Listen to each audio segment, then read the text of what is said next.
అనుష్క శెట్టి కెరీర్‌లో ఓ big movie miss అయిన సంగతిపై ఇప్పుడు నెట్టింట హాట్ టాపిక్ నడుస్తుంది. అరుంధతి సినిమాతో తనకంటూ ప్రత్యేకమైన గుర్తింపు తెచ్చుకున్న ఈ బ్యూటీ స్టార్ హీరోలతో వరుస సినిమాలు చేస్తూ టాలీవుడ్‌ను షేక్ చేసింది.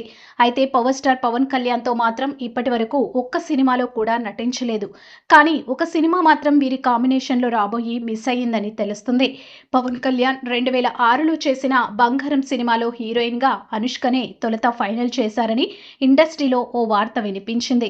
అయితే సినిమాలో ఆమె పాత్ర చిన్నగా ఉండటంతో అనుష్క అందుకు ఒప్పుకోలేదని, ఆ తర్వాత ఆ రోల్ త్రిషకి వెళ్ళిందని టాక్. అదే సమయంలో అనుష్క తన కెరీర్‌ను ప్లాన్ చేసుకుంటూ లీడ్ రోల్స్‌కి ఎక్కువ ప్రాధాన్యత ఇచ్చింది. ఈ విషయం ఇప్పుడు నెట్టింట వైరల్ అవుతుంది.